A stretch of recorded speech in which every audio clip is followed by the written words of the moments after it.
حضرت بشر آفی رحمت اللہ علیہ سے سارا زمانہ پیار کرتا تھا۔ بغداد کا ایک تاجر کہتا ہے مجھے نہیں بابا اچھا لگتا تھا۔ ہمارا اپنا اپنا ذہن ہے نا، ہم کہتے ہیں میں نے جدھر ساری دنیا جا رہی ہے وہاں نہیں جانا، کہتے ہیں کہ وہ بابا مجھے نہیں اچھا لگتا تھا، حالانکہ سارا بغداد عزت کرتا۔ کیوں نہیں اچھا لگتا تھا؟ کہتے ہیں اس لیے کہ بابا نہ صرف فرض مسجد میں پڑھتا تھا، باقی نماز گھر جا کے۔ تو میں کہتا تھا اتنا ولی ہے تو باقی بھی مسجد میں پڑھے۔ کہتے ایک دن میں نے کہا جسوسی کرنی ہے اس کی، جو کہ اسلام میں منع ہے۔ کہتے حضرت بشر آفی رحمۃ اللہ علیہ نے جمعے کے فرض پڑھے، فرض پڑھ کے نکل گئے دوڑ کے۔ فرماتے ہیں میں پیچھے ہو گیا، میں نے کہا میں نے سنتیں چھوڑ دی ہیں پر اس کا پتہ کرنا ہے، سنت نفل بعد میں پڑھوں گا۔ کہتے ہیں حضرت بشر آفی جلدی سے نا ایک کباب والی دکان پہ گئے، وہاں سے کباب خریدے، اور میں نے کہا بوڑھے کی عمر دیکھو اور اس کے ذائقے دیکھو، اس عمر میں بھی کباب کھائے گا۔ اوئے ہوئے، مولوی کو روٹی نے ستایا تھا اس لیے سنت اور نفل چھوڑ آیا ہے۔ کہتے ہیں تھوڑا سا وہ آگے بڑھے تو نان بھائی کی دکان سے نا نان خریدے۔ میں نے کہا دیکھو یار، دیکھو اس کے ذائقے، گرم نان کھائے گا۔ بہت سارے لوگ بغداد میں رات کی روٹی کھاتے پر یہ گرم کھاتا ہے۔ کہتے ہیں حضرت وہ نان اور کباب لے کے نا جنگل کی طرف مڑے تو میرے دل میں خیال آیا یار بڑا ہی اس آدمی کا عجیب ذہن ہے، یہ اب سبزے پہ بیٹھ کے یہاں موج کرے گا، کھائے پیے گا، اور سنت نفل چھوڑ دی، اللہ ہزاروں مرید ہیں۔ کہتے ہیں حضرت جنگل میں داخل ہوئے، تھوڑا سا سفر کیا تو کچی آبادی آ گئی۔ کچی آبادی، ایک کچے مکان کی ٹوٹا ہوا دروازہ، باہر سے کنڈی لگی۔ بغداد کے ننگے پاؤں چلنے والے ہزاروں مریدوں کے اس پیر نے کنڈی کھولی، اندر گئے، ایک فالج زدہ بابا جی بیٹھے۔ کہتے ہیں حضرت بشر آفی نے اپنی پگڑی کھولی اور اس آدمی کے منہ سے پانی نکل رہا تھا، رال ٹپک رہی تھی۔ کہتے ہیں پہلے اپنی پگڑی سے منہ صاف کیا، پھر پیالے سے پانی ڈال کے منہ دھویا، پھر حضرت اس کے ٹانگوں پہ کپڑا ڈال کے روٹی کا لقمہ توڑ کے اس کے منہ میں ڈال کے کہنے لگے بابا ناراض نہ ہونا، جمعے والے دن مجھے دیر ہو جاتی ہے، ابھی تو میں نے سنت اور نفل بھی پڑھنے ہیں، ناراض نہ ہونا، مجھے دیر ہو جاتی ہے۔ کہتے ہیں وہ بابا رو پڑا اور کہنے لگا بشر یار 14 سال ہو گئے تو روز آتا ہے، 14 سال، یہ 1 صدی کا قصہ ہے، 2-4 برس کی بات نہیں، 14 سال سے تو روز آتا ہے، میں پتہ نہیں کب تک لاش بنے پڑا رہوں گا، تو کب تک آئے گا؟ حضرت بشر آفی نے بابے کے آنسو پوچھ کے کہا بابا فکر نہ کر، آج کے بعد یہ جملہ نہ کہنا کہ تو میرے لیے بوجھ ہے۔ فرمایا لوگ سمجھتے ہیں کہ میں نے عبادت کر کے مقام پایا ہے، لوگ سمجھتے ہیں میں نوافل زیادہ پڑھتا ہوں، دنیا جانتی ہے کہ میری رات کی تسبیح زیادہ مضبوط ہے، پر میں ان میں سے کوئی بات بھی نہیں، میں تو تیری نوکری کرتا ہوں تو اللہ نے میری عزتوں میں اضافہ فرما دیا ہے۔ سوچ ہی صاف نہیں، نظریہ ہی ٹھیک نہیں، فکر ہی ٹھیک نہیں۔ اسلام نظریے کا مذہب ہے، سوچ کا۔ مسند امام احمد بن حنبل کی حدیث سنی، حضرت انس بن مالک فرماتے ہیں جب انسان نے روزہ رکھا ہوتا ہے نا تو روح ویسے ہی پاک ہوتی ہے اس کی۔ میں نے یہ سوچا کہ کچھ باتیں ایسی کی جائیں جس سے تھوڑی سی سوچیں بھی تبدیل ہوں، کچھ سوچوں کا وضو، سوچوں کا غسل، افکار و نظریات کی بھی بات ہو۔ ہم سمجھتے ہیں کہ شاید کثرت عبادت اصل ہے۔ اقبال کہتے ہیں یہ ذکر نیم شبی، یہ مراقبے، یہ سرور، تیری خودی کے اگر نگہباں نہیں تو پھر کچھ بھی نہیں ہے، تیری خودی کے اگر، اور پھر عام چیز نہیں کہا یہ ذکر نیم شبی، سویرے سحری کا ذکر، یہ مراقبہ، یہ جو تو گھنٹوں اللہ کی یاد میں بیٹھا رہتا، یہ سرور، کہتے ہیں بے کیف عبادت نہیں، سرور والی، یہ ذکر نیم شبی، یہ مراقبے، یہ سرور، تیری خودی کے اگر نگہباں نہیں، اگر تیرے نظریے کو نہیں بدل سکے، تیری سوچ نہیں بدل سکے، تیرا ایمان مضبوط نہیں کر سکے، تیری خودی کے اگر نگہباں نہیں تو پھر کچھ بھی نہیں۔ اور خرد نے کہہ بھی دیا لا الہ الا اللہ تو کیا حاصل، دل و نگاہ، دل و نگاہ، دل و نگاہ اگر مسلمان نہیں تو پھر کچھ بھی نہیں، دل و نگاہ۔ اقبال کہتے ہیں ایک دل کا کلمہ پڑھ، دوسرا نظر کا کلمہ پڑھ، ان پہ پابندی لگا۔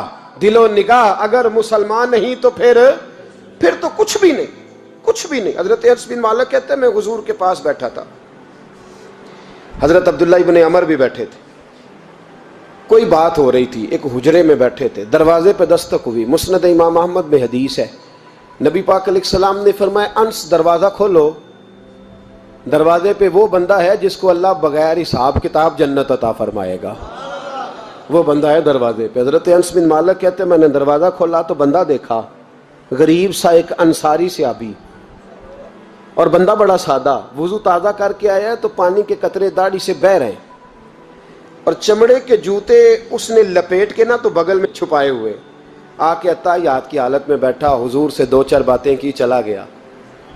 ہم اس کا رنگ دیکھتے رہے اور مصطفیٰ کا کرم دیکھتے رہے۔ اس کو حضور نے جنتی کہا ہے۔ کہتے ہیں اگلے دن اسی ٹائم اسی وقت ہم حضور کے پاس بیٹھے تھے، پھر دروازے پہ دستک ہوئی، حضور نے فرمایا دروازہ کھولو، دروازے پہ وہ بندہ ہے جسے اللہ بغیر حساب کتاب جنت عطا فرمائے گا، بغیر حساب۔ کہتے ہیں دروازہ کھولا، اور جیسے ہی میری نظر پڑی، بندہ بھی وہی ہے جو کل آیا تھا، اور انداز بھی وہی ہے جو کل تھا، اسی طرح پانی کے قطرے، اسی طرح جوتے بغل میں، السلام علیکم، کل حضور فلاں بات کی تفصیل پوچھنی مجھ سے رہ گئی تھی، غلطی ہوگی، دوبارہ آیا ہو۔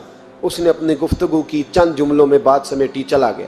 فرماتے ہیں اتفاق کی بات کہ دن تیسرا، بندے بھی ہم دونوں، میں اور عبداللہ ابن عمر، حضرت انس بن مالک کہتے ہیں دونوں بیٹھے تھے، سیم ٹائم سیم ڈے۔ پھر دستک ہوئی، حضور نے فرمایا دروازہ کھولو، اور مسکرا کے فرمایا دروازے پہ وہ بندہ ہے جسے اللہ بغیر حساب کتاب جنت عطا فرمائے گا۔ کہتے ہیں کھل اٹھے ہمارے چہرے، باہر گئے، دستک ہوئی تھی، دروازہ کھولا۔ فرماتے مجھے یقین تھا وہی ہوگا جو 2 دن پہلے آیا تھا، اور میرے یقین کے مطابق ہی کام ہوا، وہی بندہ تھا جو کل بھی تھا، جو پرسوں بھی تھا، حالت اور کیفیت اور انداز بھی وہی تھا۔ پانی کے قطرے بہہ رہے ہیں، اور اس شخص نے جوتے بغل میں دبائے ہوئے خدمت میں حاضر ہوا، بیٹھ گیا، بات چیت کی، چلا گیا۔ حضرت انس بن مالک کہتے ہیں تھوڑی دیر ہوئی تو حضور بھی تشریف لے گئے۔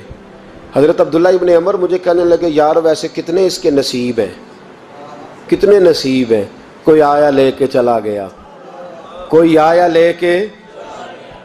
لے کے چلا گیا، کوئی عمر بھر بھی نہ پا سکا، میرے مولا تجھ سے گلہ نہیں، یہ تو اپنا اپنا نصیب ہے، یہ تو اپنا اپنا، اور نہ کسی کے حال پہ طنز کر، نہ کسی کے غم کا مذاق اڑا، وہ جسے چاہیں جیسے نواز دے، یہ مزاج لطف رسول ہے صلی اللہ تعالی علیہ وسلم۔ کہتے ہیں ہم لوگ گفتگو کرنے لگے، عبداللہ ابن عمر مجھ سے کہنے لگے یار ویسے پتہ کرنا چاہیے یہ کون سا عمل کرتا ہے، پتہ کرنا، جیسے ہم نہیں پتہ کرتے کہ یہ بندہ بڑا چمک گیا، پتہ کرو کون سا کاروبار کرتا ہے، ذرا اس کی جاسوسی تو کرو۔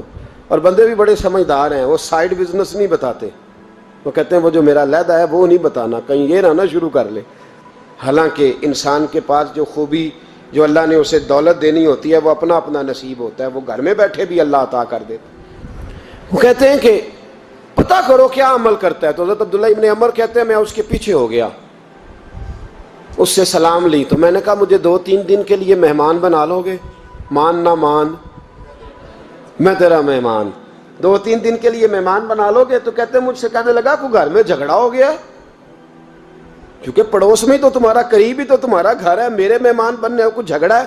تو میں نے کہا چلو ایسے ہی سمجھ لو، پر مجھے مہمان بنا لو۔ کہتے ہیں میں 3 دن اور 3 راتیں اس شخص کے ساتھ رہا، وہ کتنا صدقہ کرتا ہے میں نوٹ کرتا رہا، نماز کتنی پڑھتا ہے، اس کا کیا، میں چاہتا تھا کہ وہ عمل مجھے ملے، اس کی برکت سے مصطفیٰ نے اسے 3 مرتبہ جنتی فرمایا ہے، تاکہ وہ کیفیات مجھے بھی ملیں۔ حضرت عبداللہ ابن عمر کہتے ہیں کہ میں نے کوئی خاص چیز نہیں دیکھی، وہ عشاء پڑھتا تو فجر تک بستر پہ کروٹیں لیتا، اور میں الحمدللہ اٹھ کے تہجد بھی پڑھتا، نوافل بھی پڑھتا۔ کہتے ہیں وہ 1 سپارہ پڑھتا، میں 3 پڑھتا۔ فرماتے اس نے 3 دنوں میں کھجور بھی صدقہ نہیں دیے کہ کھجور بھی، اور میں نے بڑے بڑے غریبوں کی مدد کی۔ میں کہنے لگا کہ عمل تو میرا زیادہ ہے اس سے، پھر خوبی کیا ہے؟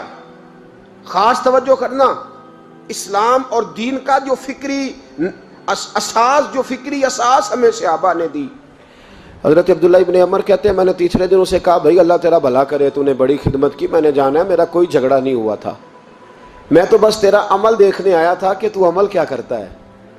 تو وہ صحابی کہتے ہیں مجھے کہنے لگے یار تو میرا عمل دیکھنے آیا تھا، مجھے بتا تو صحیح کیا نے، اور کیوں دیکھنے آیا میرا عمل، تجھے کیا ضرورت پڑی میری جاسوسی کی؟ تو کہتے ہیں مجھ سے جب اس نے سوال کیا تو میں نے اس کو کہا بھائی تو 3 دن آیا نا ہم بیٹھے ہوئے تھے؟ کہا ہاں میں آتا رہا ہوں۔ کہا 3 دن نبی پاک نے فرمایا اللہ تجھے بغیر حساب کتاب جنت عطا فرمائے گا۔ تو میں چاہتا تھا کہ میں ذرا جاسوسی کروں، ذرا دیکھوں، کھوج لگاؤں کون سا ایسا عمل ہے، آپ بھی ذرا دھیان دیجئے گا، کون سا ایسا عمل ہے، حالانکہ تو عشاء پڑھتا ہے اور اٹھ کے فجر پڑھتا ہے، میں تہجد بھی پڑھتا ہوں، تیرا سپارہ 1 ہے میرے 3 ہے، کون سا ایسا عمل ہے جس کے سبب تجھے جنت ملے گی؟ کہتے ہیں وہ صحابی کہنے لگے یار کوئی ایسا عمل نہیں، کوئی شے نہیں، میں اس قابل ہی نہیں، من نانم کے من دانم، جو میں ہوں مجھے پتا ہے۔ کہا پھر کوئی بات تو ہوگی، تیری مہربانی بتا دے، میں نے 3 دن 3 راتیں محنت کی ہیں، بتا دے۔ کہتے ہیں وہ کہنے لگے اگر تجھے بتاؤں نا تو پھر سن، میں جب رات کو سوتا ہوں تو اپنے دل پہ نظر ڈالتا ہوں، اور سویرے جب اٹھتا ہوں تو پھر اپنے دل پہ نظر ڈالتا ہوں، موبائل پہ نہیں، کنجی پہ نہیں کہ چابیاں کدھر ہیں، بٹوے پہ نہیں، میں رات کو سوتے ہوئے بھی اپنے دل پہ نظر ڈالتا ہوں، سویرے اٹھتے ہوئے بھی میں سب سے پہلے اپنے دل پہ نظر ڈالتا ہوں۔ فرماتے ہیں الحمدللہ میرے دل میں کسی کا حسد نہیں ہے، کسی کے بارے میں کوئی کینہ نہیں ہے، کوئی کسی کے بارے میں میل نہیں، میں اللہ کے ہر بندے کے بارے میں سوچ، نظریہ، فکر اچھی رکھتا ہوں۔ اور فرمایا میں تیرے بارے میں بھی عبداللہ یہی سوچتا ہوں کہ تو مجھ سے زیادہ نیک ہے۔ الحمدللہ اس وقت بھی میرا ذہن یہ ہے کہ انس بن مالک مجھ سے زیادہ پرہیزگار ہے، اس وقت بھی میری سوچ یہ ہے کہ محبوب کے سب صحابہ میں سب سے کمزور میں ہی ہوں۔ نابد عبداللہ ابن عمر کہتے ہیں میں نے اس کا ہاتھ چوما، میں نے کہا سمجھ آ گئی ہے، تیرا نظریہ، تیری سوچ پکی اور سچی مسلمان ہے، تو دل اور روح کا مسلمان ہے، تو نظر اور روح کا مسلمان ہے۔ یہ سبب ہے کہ اللہ کے رسول نے زمین پر چلتے ہوئے بھی تجھے 3 دفعہ جنت کی بشارت عطا فرما دی۔